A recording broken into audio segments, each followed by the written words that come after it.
Tales have been told since man first gathered around the fires of prehistory. Tales of the strange and wondrous things hidden in the vast unknown shadows of the world. Tales of creatures divine and beasts demonic, of gods and kings, of myths and monsters. From dark forests to the lands of ice, from desert wastes to the storm-thrashed seas, every corner of the earth has its legends to tell. Stories of heroes and the villains they encounter, of the wilderness and the dangers within. Stories of battles, of love, of order, and of chaos. But what are the roots of these fantastic tales? And why have they endured so long? In this series, we'll explore the history behind these legends and reveal the hidden influences that shaped them. War and disease, religious and social upheaval, the untamable ferocity of the natural world. And above all, the monsters lurking within ourselves.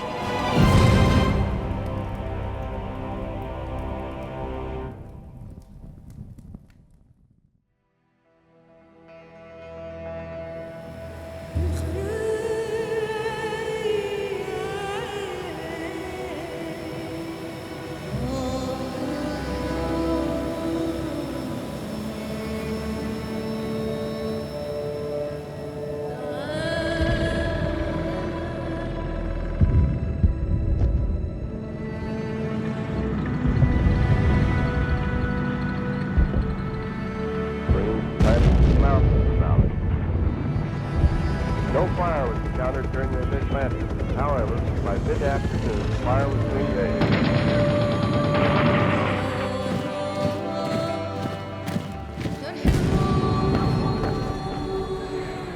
Our world is at war. The battlefield today belongs to the sniper, the tank, the bomb, the bullet, and we seek ever more inventive means of mutual destruction.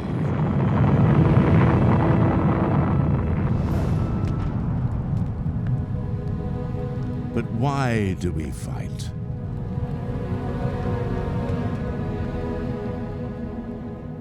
It is a question asked by every culture and by every generation. For our world has always been at war. Through the millennia of human existence, we have fought for land and wealth, for love and revenge, to liberate and to oppress, to save allies and to punish enemies. We have fought and fought again.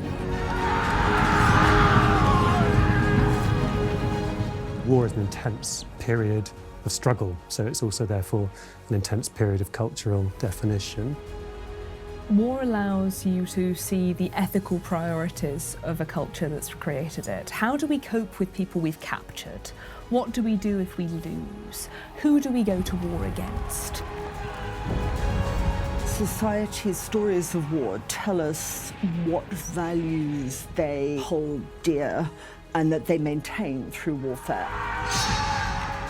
They're a way of incorporating unpredictable forces into a belief system that help people to make sense of things that they couldn't prevent or predict. In a society's representation of war, it represents what it thinks of itself, what its ideals are. It determines what values the culture holds dear. Whether by choice or necessity, war has been a constant in human history, and all civilizations have had to grapple with the questions it raises. The stories we tell of war, the justifications we find for violence, and the condolences we seek for loss all reveal something about our values as individuals and as societies.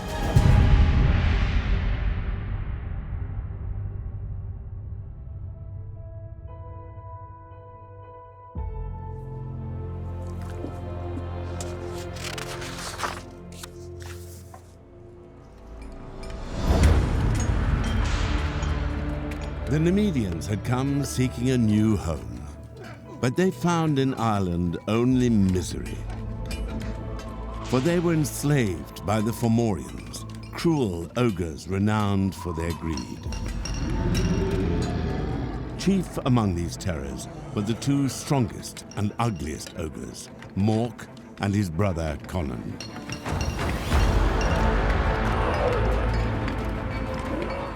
The fruit of the Nemedians' labor they seized for themselves. But the Nemedians had not come so far to be slaves forever. One man stood against their foe. Fergus Redside was his name. He was the son of the great hero Nemed himself. He stirred rebellion among the huts and shacks of the Nemedian villagers. No longer would they bear the oppression of Conan and Mork. They wearied of their servitude. They readied themselves for war. The story of the Nemedians and their oppression by the Fomorians is told in the Celtic Book of Invasions. Compiled around the 11th century, the book charts the history of Ireland from creation through to the Middle Ages. It tells the stories of 5 mythical tribes who invaded Ireland one by one before the final arrival of the Gaelic people and the establishment of a Christian kingdom. Origin stories such as this are common. Almost every civilization thinks it is special and develops a myth of its beginnings to prove it.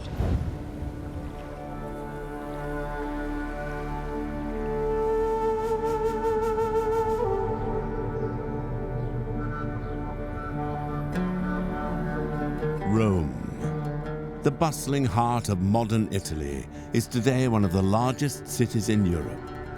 It has been continuously inhabited for more than 3,000 years.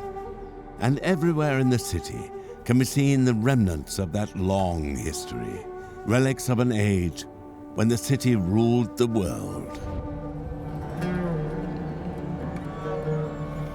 By the 2nd century, almost 100 million people lived under Roman rule, a fifth of the world's population at the time. Rome's power stretched from the north of Britain to Egypt in the south, from Spain in the west to the Persian Gulf in the east. The image is famous to this day, a she-wolf suckling 2 infant boys as if they were her own. These were the twin brothers, Romulus and Remus. Their grandfather, the king, had been usurped and the boys banished from home. Thanks to the she-wolf, however, they survived long enough to be found by a shepherd who raised them as his own. Growing up, the twins discovered their birthright and helped their grandfather retake his crown. They then set out to found a city of their own. Each began construction in a different place, and the dispute soon took a violent turn. When Remus mockingly leapt over his brother's budding defenses, Romulus responded with a fatal blow and the words, "So perish anyone who attacks my walls." The foundation of Rome rests on fratricide, brother killing brother. It's not a positive place to start your story. Usually you'd expect a single hero who's the foundation of the nation, whereas in this instance we have 2 competing heroes. It's a very, very weird foundation myth. It takes away from that idea of a single exemplar of the virtues of the civilization that's founded. Indeed, neither Romulus nor Remus is particularly exemplary. Remus because he gets killed, and Romulus because he murders his own brother.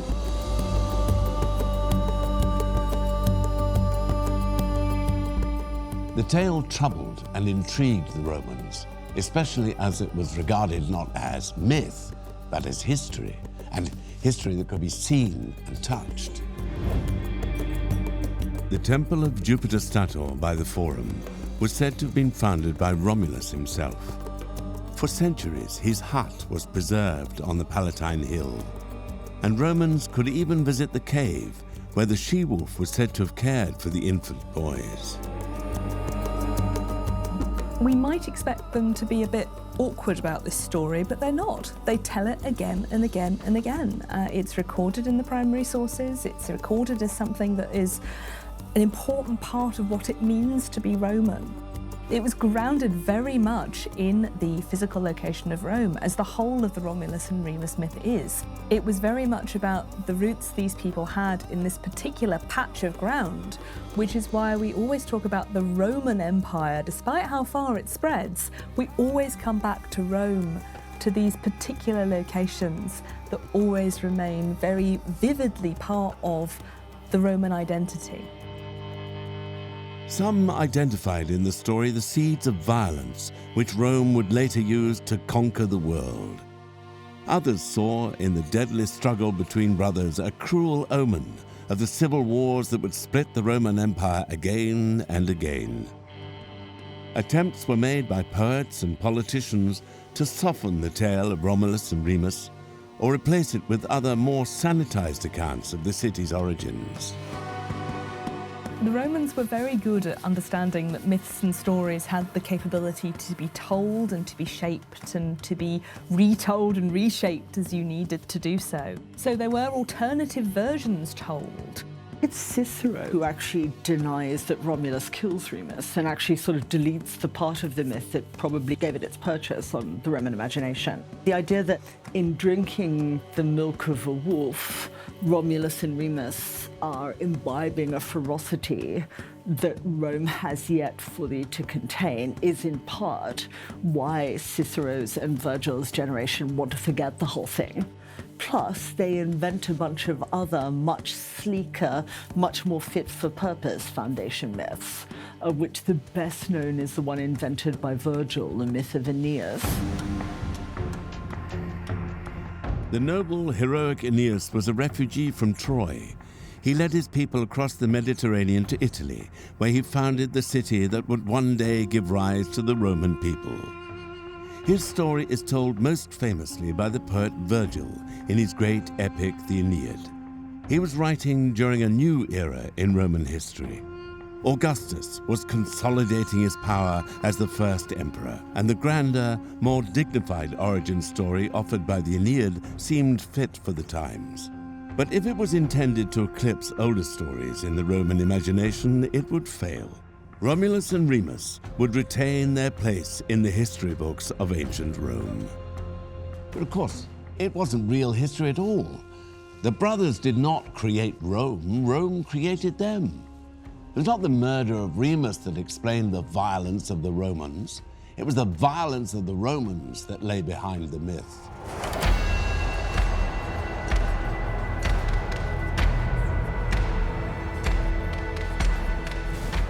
Military life goes through all aspects of Roman society. The Roman army is conscript. It's not a volunteer professional force. And that means that you have a very high proportion of people in Rome, broadly speaking, who either will have been in the army or will have relatives who have been in the army. So there's a knowledge and a familiarity with military matters that is very deeply embedded in everyday life and everyday activity. He does one really interesting thing that's very important for Roman ideas of the self and the relation between the individual and the city. And that is, he's killed by Romulus. So the point of the story then becomes, even my brother is less important to me than defending Rome. It's Rome above all. Remus is there to show that Romulus is willing, and all Romans must be willing, to sacrifice familial ties for the city. Perhaps that is why the bloody story of the twins endured. No finer mirror of the city's character could be found.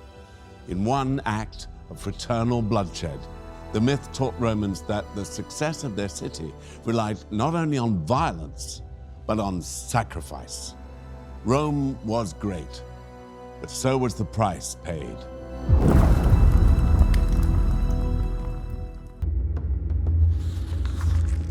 The Tower of Conant, the great fortress, lay before them. The Numidians, 30,000 of them, had come to claim their freedom. These men were farmers, not soldiers, but they would fight all the same. For they were led by a brave and mighty warrior Fergus Redside, the son of Nemeth. From the high tower, Conant watched them gather with an outraged snarl. The impudence of these slaves. Massed on the plain below, the Nemedian army grew larger and larger. Hammer and pike, scythe and spear, they held their weapons aloft and roared in time to the beat of the drum. The great ogre was readied. Armor was strapped to his body.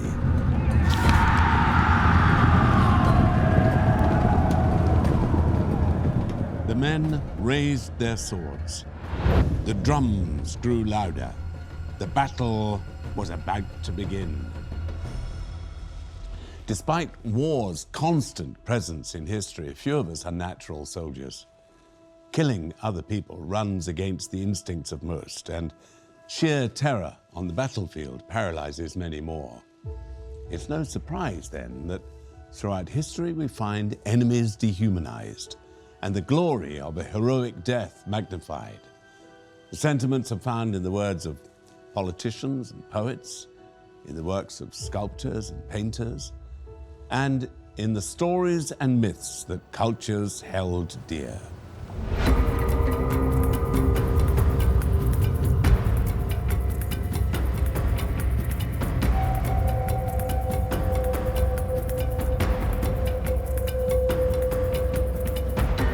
The frozen north is no place for the faint-hearted.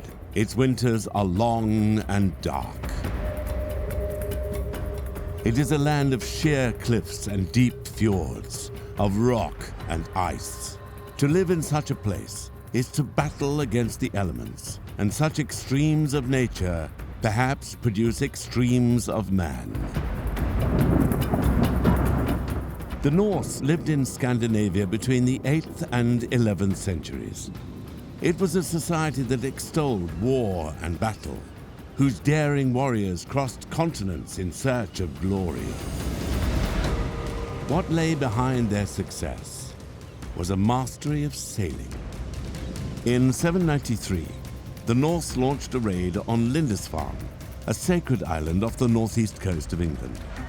The monastery there was looted and its inhabitants slaughtered. The age of the Vikings had begun.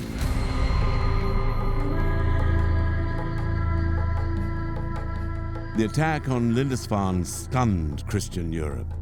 One contemporary wrote, "Never before has such a terror appeared in Britain as we've now suffered from a pagan race."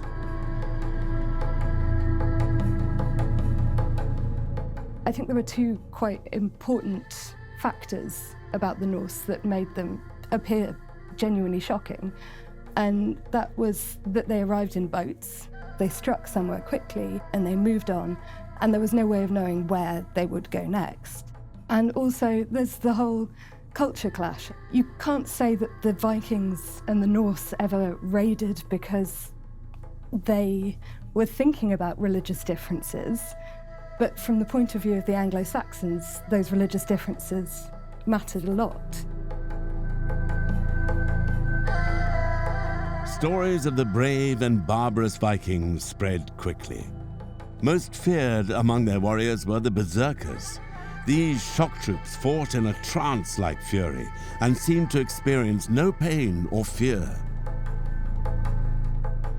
But if this was a culture that glorified war, then all parts of Norse society, women included, played a role.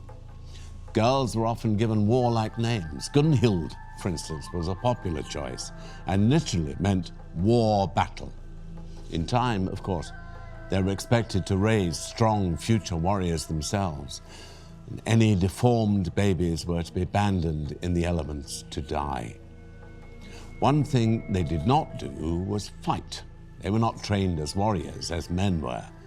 According to mythology, however, there was still a female presence on the battlefield, and they had the most important job of all.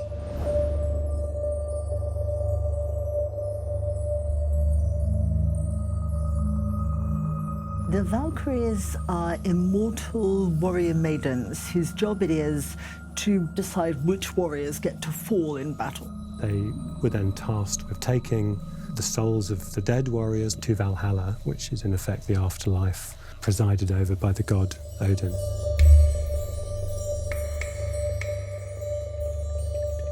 You might think of Valhalla as similar to the way in which knights going on crusade were told that their sins would be pardoned if they died in a crusade. It sweetens the deal a bit. It knocks the edges off the fear of telling them that if they die in battle, they're going to live a lovely life where they're given mead all the time and they just have to fight each day for Odin, and then they're resurrected and they go back to feasting.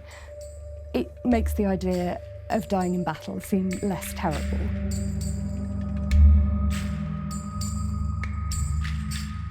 The promise of Valhalla must have offered comfort to the fearful before battle, and solace to those grieving afterwards.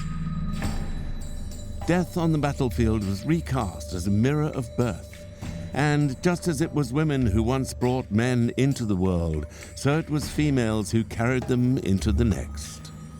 The gender of the Valkyries is often bound up in the roles that they perform in the myths. So in Valhalla, when they're bringing the mead cup round to the warriors, this is very much the role of the noble woman in society as well.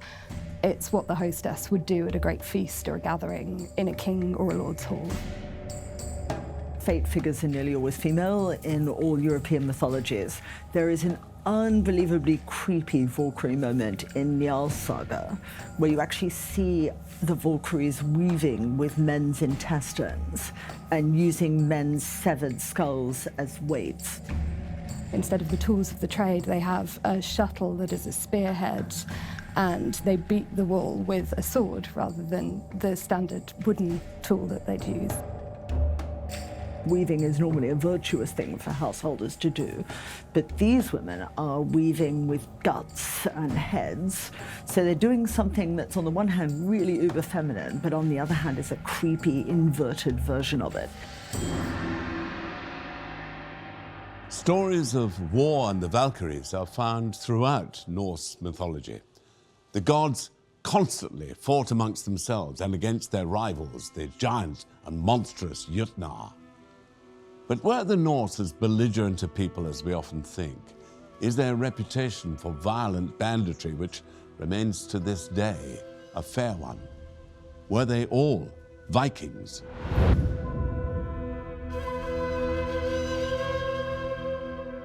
There's a great deal of association between the Norse and a particularly savage kind of violence, and that's frequently overstated. In the context of the time they lived in, I don't think the violence committed by the Norse was any inherently worse than the violence committed by other medieval societies. I don't think you could quantify the effect of murder and arson and theft by the Norse as being any worse than the murder and arson and theft that occurred within Anglo-Saxon kingdoms and continental royal houses.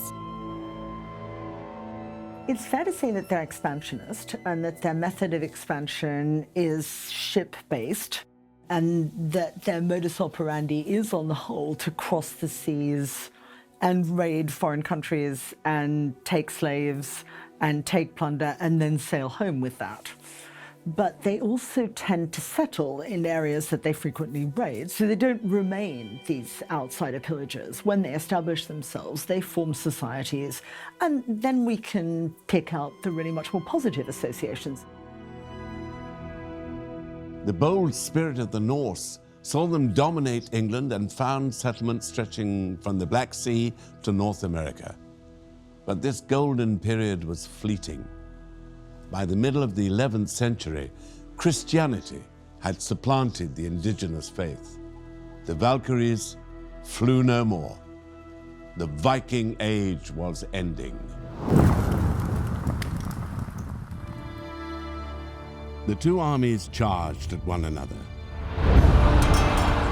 Thrusting and slashing, cutting and stabbing, so the enemies met. The Fomorians were led into battle by Conant himself. And there was only one man who dared face him. Conant towered over him, but Redside was a brave and skillful warrior. Back and forth, the two champions fought, metal ringing on metal, each waiting for the other to slip, for a chance to end the battle with one fatal blow. Still eager, still strong, Conant charged. But it was a ruse.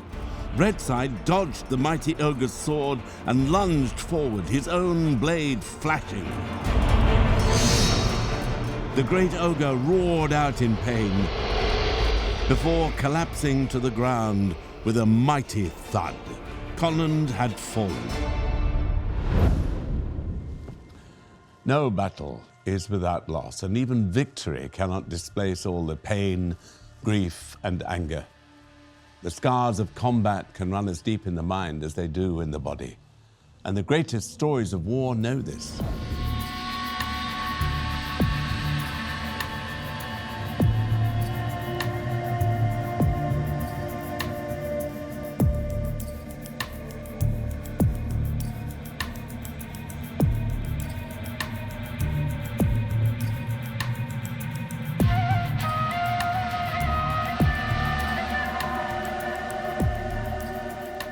In the Anatolian expanses of modern Turkey, just south of the Dardanelles Strait, which divides Europe from Asia, there was once a place of legend.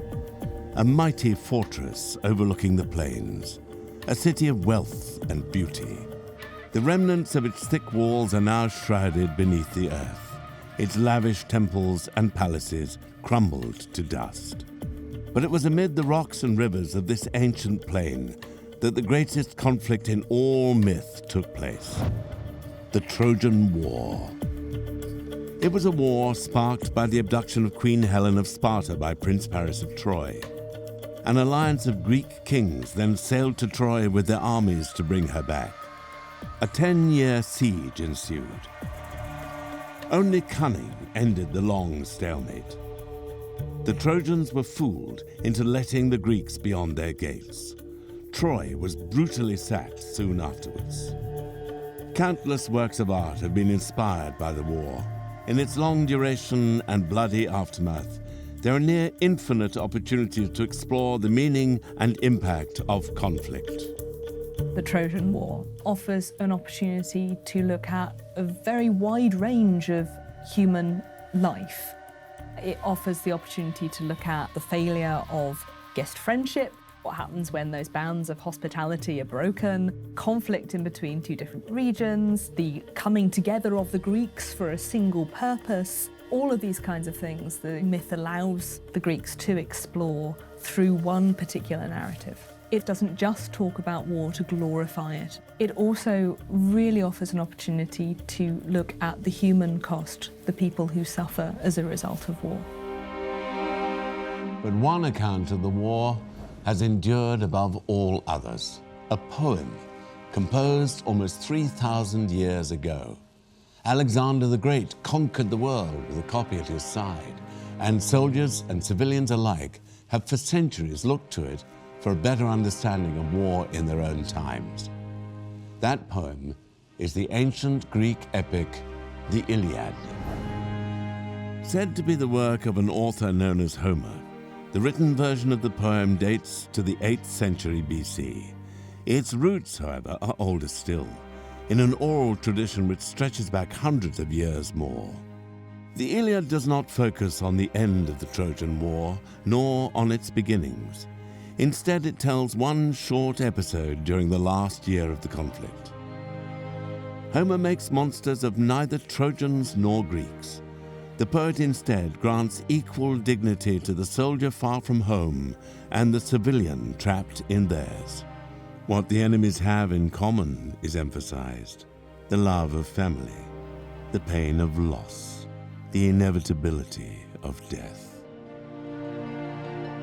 One lovely example of a moment of emotional connection with the family is the Trojan hero Hector in the Iliad, who puts on his helmet and then goes to kiss his wife, Andromache, goodbye.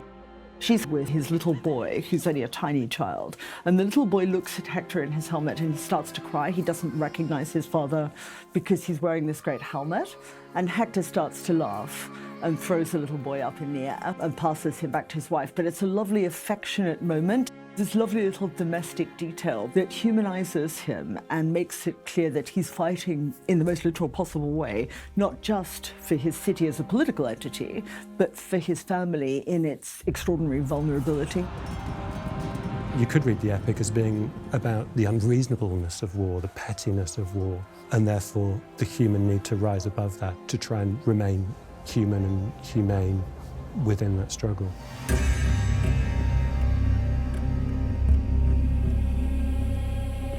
Hector falls in combat at the hands of the Greek hero Achilles. It was his fate to die, and for his city to eventually fall. But he carried on nonetheless. He fought to the end.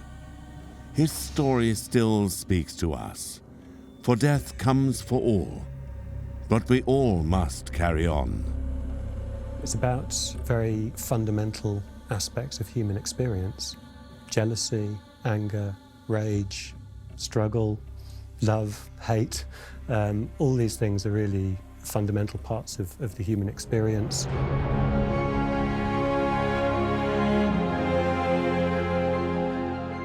Every generation that has read the poem has repurposed its characters and events for their own times. After the fall of Rome, however, Homer's text was lost to Western Europe for centuries. But after rediscovery during the Renaissance, the Iliad went on to become a foundation stone of Western literature. It continues to shape our thoughts about war to this day. For though in many ways combat has changed beyond recognition, the Iliad captures something unchanging about war. The poem glories in it and damns it just the same.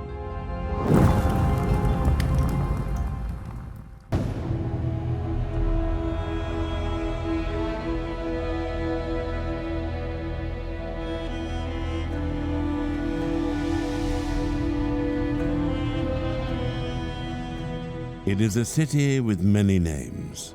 First, it was Byzantium. Later, it became Constantinople.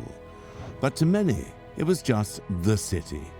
And though we may not recognize it, that is how we know it to this day.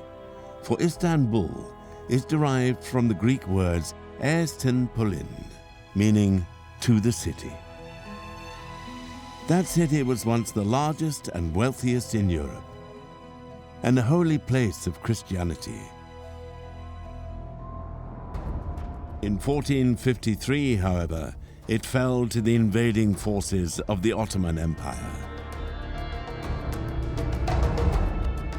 The Ottoman Empire was the superpower of its day, an expansionist and aggressive one at that. It was just assumed that nowhere Christian could really fall to Islam. It was just assumed that God would protect it. The idea that something so strong could collapse just dismayed and horrified them. According to the Christian understanding, God really shouldn't have allowed it to fall in the way it did. The conquest of the city shocked Europe. It would not be the end of the Ottomans' ambitions in the West, however.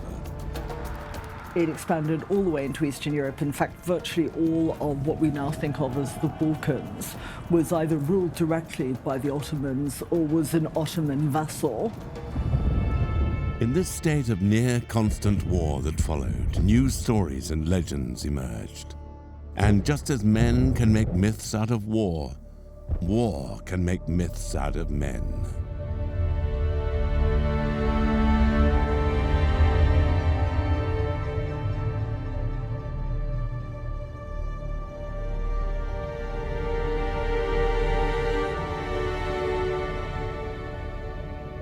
Wallachia was a small principality in what is modern-day Romania. To the north stretched the Transylvanian Alps. To the south lay the mighty Danube River. This was the land that Prince Vlad Dracula called home. Between 1448 and 1476, he ruled Wallachia on 3 separate occasions. All these reigns were brief, but his fame has become immortal nevertheless. He was the inspiration behind Bram Stoker's legendary vampire Dracula. But Vlad was notorious long before the publication of Stoker's novel in 1897. In his own time, he was reviled as a sadist, whose taste for the cruelest of punishments led to his gruesome nickname, Vlad the Impaler. A German Meistersinger produced a poem that was actually sung in front of the then Holy Roman Emperor Frederick III, which told of Vlad's crimes in detail. And one of the crimes that it emphasized was that he impaled his victims on stakes.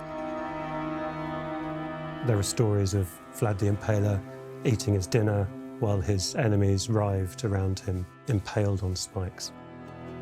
Later, this was elaborated even further, and there were some really grisly tales of mothers and infants being impaled together so that the infants were trying to clutch at the mothers and the mothers were trying to protect the infants, but they both died. Really gruesome stuff.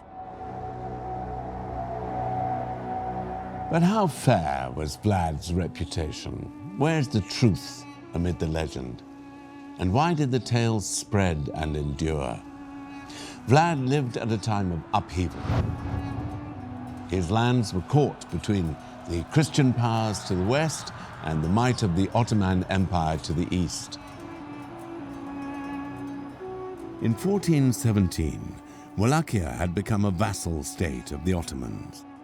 Vlad's father was the then ruler of the principality, but he was murdered in 1447 and his crown usurped. For decades afterwards, control of the region was contested again and again.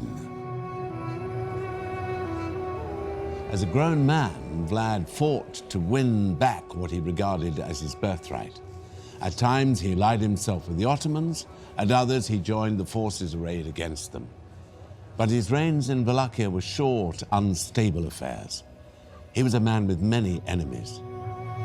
In 1462, having once again lost his crown, Vlad traveled to Transylvania to seek the help of the Hungarian king Matthew Corvinus.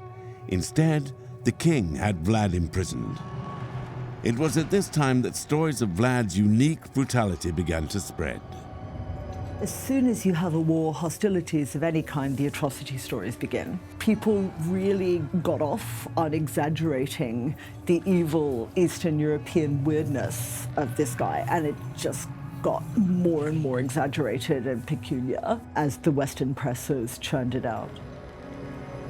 Even in his own lifetime, the man was becoming myth. And the stories of the cruelty and wickedness of Vlad Dracula did not disappear with his death in 1476. But legends are changeable things. Once a man becomes myth, he can be repackaged and repurposed again and again. In more recent years, there's been a reappraisal of Vlad III. He has become a perhaps unlikely hero. Romania was long dominated by foreign powers. It was subject to the Ottomans until the 19th century in the establishment of the Kingdom of Romania. But that was swept away after the Second World War, and Romania was once again in the shadow of a greater power, this time Soviet Russia. Like many post-communist countries, it's eager to go back to the time before communism and find heroes that predate those days. And Vlad is a perfect candidate. He was recast as a harsh yet just ruler who strengthened central government and fought for the nation at a time of conflict and unrest. In the schoolrooms of Romania, Vlad's story is still told. For defiance in the face of oppression will always appeal.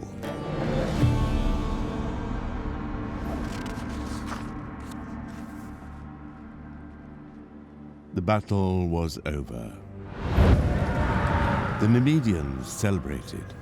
It was Fergus Redside who had triumphed, but few in his army had escaped the battle with the Fomorians unharmed. And as they tended to the wounded, a dread sound echoed across the island. It came from the sea, a fleet of ships cut through the waves towards them. It was another Fomorian army. Mork, brother of the defeated Conant, was already come for revenge. With a cry, Redside rallied his weary men. They charged the beach to fight once more.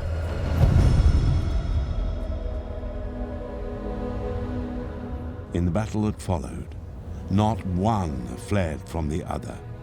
Redside and Mork, Numidian and Fomorian alike, they fell in mutual slaughter. The beach was stained crimson with their blood. Of the 30,000 Numidians who had come to win their freedom, just 30 survived. This mournful band of the wounded and the weary seized a Fomorian ship. They sailed away, far from Ireland, and far away from the cruelty of the Fomorians. The defeat of the Numidians in the Celtic Book of Invasions paves the way for the arrival of the Irish people themselves. The book made war a part of their origins, of their identity as a people, as it was for so many others. From the time of the Romans to that of the Norse, from the golden age of ancient Greece through to this very day, the character of individuals and of nations has been shaped by myths of war. They can tell us where we've come from and where we go after death. They tell us what makes us different from others and what we have in common. They tell us what we cherish, what we deplore, what we aspire to, and what we fear. They tell us who we are. The weapons of war have changed down the centuries. And though battles on the field may look different today, the battles within us remain much the same.